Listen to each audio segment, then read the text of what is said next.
Damai sejahtera Allah yang melampaui segala akal, itulah yang memelihara hati dan pikiranmu di dalam Kristus Yesus Tuhan kita. Amin. Selamat hari Minggu, saudaraku. Mari kita menerima firman Tuhan yang menjadi dasar khotbah di minggu kelima sesudah Epifanias hari ini, yaitu dari Injil Lukas. Lukas pasal 5, ayat pertama hingga ayat 11 saya baca untuk kita.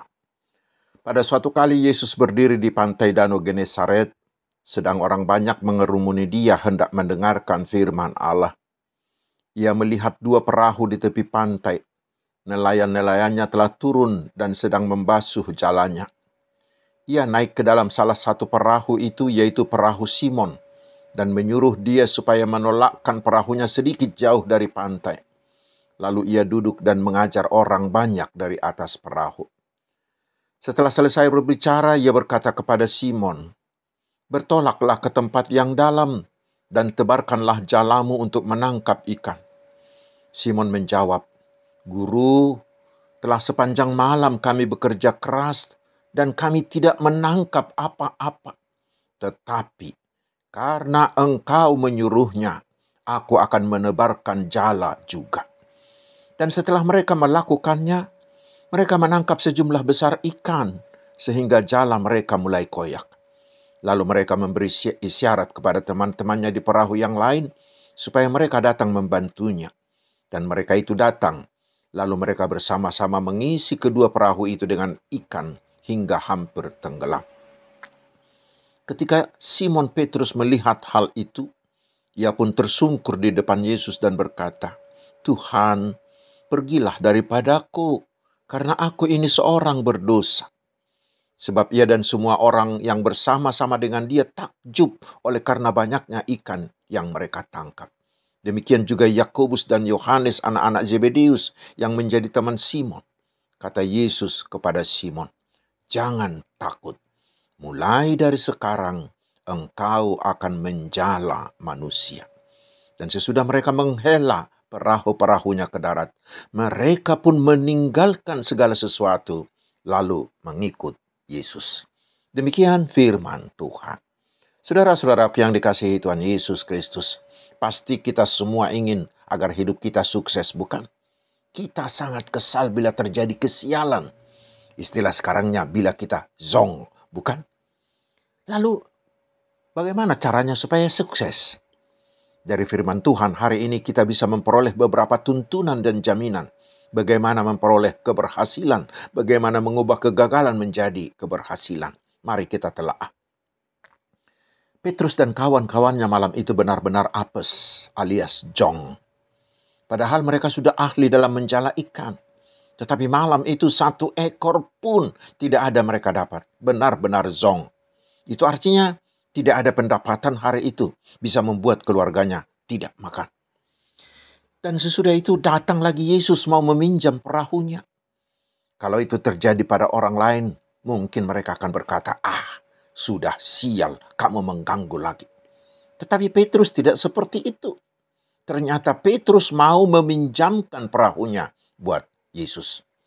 Inilah permulaannya Yesus memilih Petrus. Lihat, bukan Petrus yang mendatangi Yesus, tetapi sebaliknya Yesus yang datang membantu Petrus sekaligus mau mengangkat Petrus menjadi muridnya. Saudaraku, ini pelajaran pertama bagi kita dari firman ini. Bahwa Yesuslah yang berdaulat penuh menentukan apa yang akan diberikannya kepada kita. Bukan kita yang mengatur Yesus. Kita tidak bisa memaksa atau mengatur Yesus. Karena itu, biarkanlah Yesus menentukan apa yang mau dia lakukan dan apa yang mau dia berikan kepada kita. Karena semuanya itu pasti mendatangkan damai sejahtera bagi kita. Yang harus kita katakan adalah, kehendak-Mulah yang jadi atasku. Tetapi saudaraku, bukan berarti kita hanya pasif. Tetapi harus ada respon. Lihatlah, ketika Yesus meminta perahunya, Petrus memberi respon positif. Dia mau memberi perahunya. Dan disinilah kehebatannya. Karena sebelumnya perahu Petrus itu hanyalah perahu yang biasa-biasa saja. Sama seperti perahu lainnya. Tetapi sekarang menjadi perahu yang berbeda, yang tidak terbandingkan dengan yang lain. Mengapa? Karena Tuhan Yesus sudah menjadikan perahunya itu menjadi altar bagi Yesus untuk memberitakan Injil Kristus bagi banyak orang. Saudaraku, dari situlah kita meyakini sesuatu yang luar biasa akan terjadi atas kita bila kita mau memberi milik kita, harta kita, rumah kita, mobil kita, tanah kita, apalagi hati kita menjadi mimbar, menjadi altar bagi Yesus. Ingat pengantin di Kana, bukan? Mereka memperoleh tanda mujizat Yesus karena mereka mau mengundang Yesus datang ke rumahnya. Lazarus juga mengalami mujizat, dihidupkan dari kematian karena keluarganya rajin menerima Yesus di rumah mereka. Ibu janda Sarpat itu juga memperoleh mujizat dari Tuhan ketika dia mau memberi roti terakhirnya menjadi makanan Nabi Allah. Dan sejarah telah mencatat nenek moyang kita yang mau memberi tanahnya menjadi tempat berdirinya gereja. Lihatlah, keturunannya selalu terberkati. Karena itu sekarang mari kita tanya diri kita masing-masing, saudaraku. Apakah yang sudah kita berikan yang bisa Yesus gunakan untuk meluaskan kerajaannya? Apakah kantormu, rumahmu, uangmu, talentamu? Atau bila rumahmu diminta menjadi tempat pertanggiangan untuk menyebarkan firman Tuhan, masih enggankah kita menerima? Saudara-saudaraku, ternyata ini masih permulaan. Masih ada yang lebih luar biasa lagi. Karena ketika Yesus selesai berkhotbah di atas perahu Petrus, Yesus tidak pergi begitu saja. Ternyata Yesus tahu benar bahwa Petrus dan kawan-kawannya tidak mendapat apa-apa di malam sebelumnya. Dan Yesus tidak membiarkan mereka dan juga tidak akan membiarkan kita apes alias jong. Tetapi Yesus mau membantu. Dan Yesus menyuruh mereka bekerja lagi. Padahal sebenarnya waktu seperti itu adalah waktu istirahat bagi nelayan, waktu untuk membereskan jala mereka. Tetapi Yesus menyuruh mereka bertolak ke tempat yang lebih dalam lagi dan menebarkan jalanya kembali. Tentu Petrus protes. Guru, sepanjang malam kami telah bekerja keras dan kami tidak menangkap apa-apa, katanya. Dan alasan Petrus ini sangat logis dan itu adalah kenyataan. Apalagi jam segitu, mana ada lagi ikan yang bisa didapat. Petrus dan kawan-kawannya sudah ahli dalam hal itu.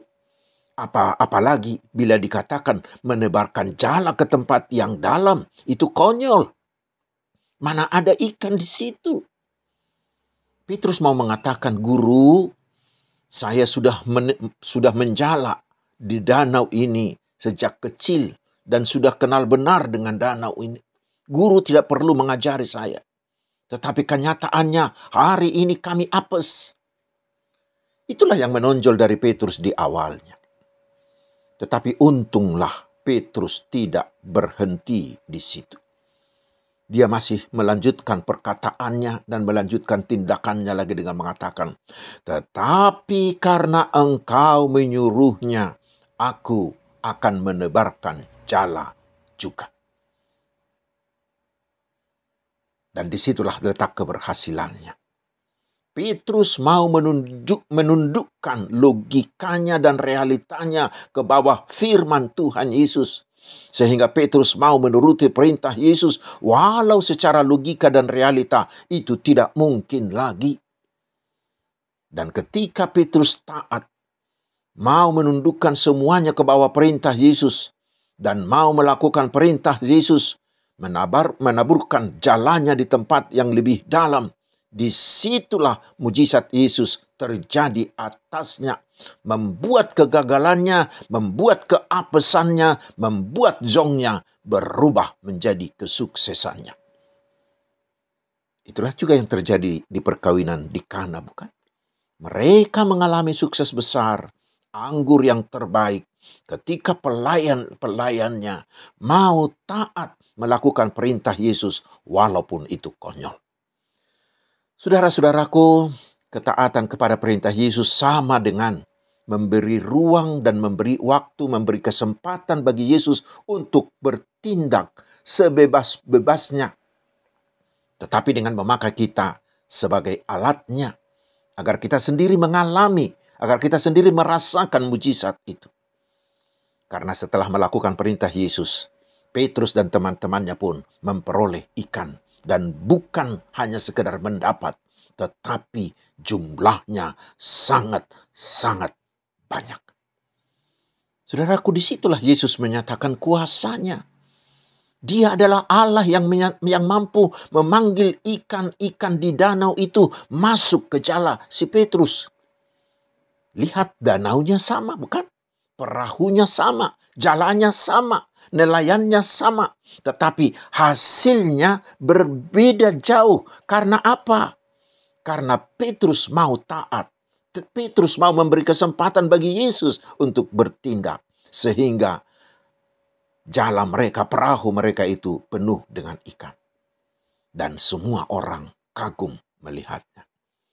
Karena itu saudaraku, benarlah apa yang dikatakan firman di 1 Korintus 2 ayat 9. Apa yang tidak pernah dilihat oleh mata dan tidak pernah didengar oleh telinga dan yang tidak pernah timbul di dalam hati manusia, semua yang disediakan Allah untuk mereka yang mengasihi Dia. Itulah jaminan bagi kita, saudaraku. Kegagalan, keapesan, kejongan kita akan diubahkan menjadi kesuksesan bila kita mau taat, bila kita mau diam, bila mau kita tunduk dan mau melakukan perintah Yesus. Namun saudaraku, yang menjadi persoalan adalah kita sering terpaku pada logika mengatakan 2 tambah 2 itu harus dan hanya 4. Tidak mungkin lebih, tidak mungkin kurang sedikit pun. Padahal itu sering membuat kita menjadi apes, menjadi zong. Sekarang mari kita coba melatih diri kita seperti Petrus untuk taat pada perintah Yesus. Berilah dirimu dituntun oleh firman Tuhan, dituntun oleh kehendak Tuhan. Lalu kita mau mengatakan seperti yang dikatakan oleh Petrus ini. Tetapi karena Tuhan yang mengatakan, saya mau melakukannya. Disitulah kita memperbolehkan, membiarkan, membebaskan Tuhan Yesus bertindak dengan caranya yang ajaib. Karena tidak ada yang mustahil baginya. Semuanya ada di bawah kuasanya. Apapun bisa digerakkan oleh Tuhan Yesus untuk memberi kita kesuksesan. Asalkan kita mau tunduk melakukan firman-Nya. Saudara-saudaraku, sesudah itu apa yang terjadi lagi? Iman Petrus mulai bertumbuh. Dia sudah mengenal siapa Yesus.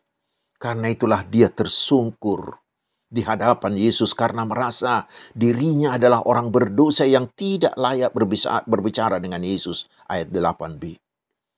Itulah pelajaran bagi kita hari ini. Setiap kita menerima mujizat dan kesuksesan dari Tuhan, mari saudaraku, rendahkanlah dirimu di hadapan Tuhan. Kita harus mengakui bahwa semuanya itu hanyalah anugerah Tuhan semata. Jangan menjadi sombong ketika Tuhan memberkati kita. Dan ternyata bukan hanya itu, masih ada lagi puncaknya. Karena setelah Petrus mau merendahkan dirinya, Yesus memberi dia keajaiban yang luar biasa. Karena Yesus berkata kepada Petrus, jangan takut, mulai dari sekarang engkau akan menjala manusia. Wah. Sebuah kesuksesan besar, sebuah perubahan luar biasa. Seorang penjala, seorang nelayan biasa menjadi Rasul Yesus. Seorang penjala ikan menjadi penjala orang oleh Tuhan Yesus. Dan hebatnya saudaraku, Petrus mau. Karena setelah Yesus memanggilnya, dia langsung meninggalkan jalannya, lalu mengikut Yesus. Petrus mau meninggalkan manusia lamanya, meninggalkan kehidupan lamanya, dan 100% memberi dirinya menjadi penjala manusia bagi Yesus hingga akhir hayatnya. Saudara-saudaraku, hari ini juga Tuhan memanggil kita menjadi penjala manusia. Menjadi alat di tangan Yesus untuk memanggil, untuk membawa orang-orang agar percaya kepada Tuhan Yesus, agar mereka selamat. Bila Petrus mengambil pilihan yang menentukan bagi hidup kekalnya dengan meninggalkan kehidupan lamanya dan mengikut Yesus, bagaimana dengan kita, saudara-saudaraku? Bukankah saat ini adalah saat yang tepat untuk meninggalkan kehidupan lama kita dan mau menjadi alat di tangan Tuhan Yesus untuk digunakannya menjadi penjala manusia? Karena di sekitar kita begitu banyak orang yang menjauh dari Tuhan, yang tidak peduli dengan hidup kekalnya, yang tidak peduli dengan imannya. Untuk itulah hari ini Tuhan memanggil kita agar kita mau menjadi penjala-penjala manusia. Mari saudaraku, berilah dirimu menjadi penjala manusia selagi Tuhan masih berkenan memanggil kita. Amin. Marilah kita berdoa. Terima kasih Tuhan atas firman-Mu yang meyakinkan kami bahwa bila kami mau menuruti firman-Mu, maka kuasa mujizat-Mu akan membuat kami mengalami keberhasilan. Dan kuatkanlah kami ya Tuhan, agar kami mau menjadi alat-Mu, menjadi penjala manusia, membawa orang-orang untuk percaya kepada Tuhan Yesus, sehingga kerajaan-Mu semakin meluas. Ya Tuhan yang maha baik, berkatilah seluruh umat-Mu, berkati keluarga mereka, pekerjaan mereka, usahanya, studinya, pelayanannya. Mari Tuhan tunjukkanlah jodoh yang sepadan bagi anak-anak-Mu yang sudah usia bisa menikah. Berikanlah juga kelahiran anak bagi keluarga yang sudah lama menginginkannya. Ya Tuhan, tunjukkanlah pekerjaan bagi yang mencarinya. Ya Tuhan, sembuhkanlah yang sakit. Beri ketekunan bagi mereka yang sudah sakit menahun, terutama yang sudah di terminal akhir.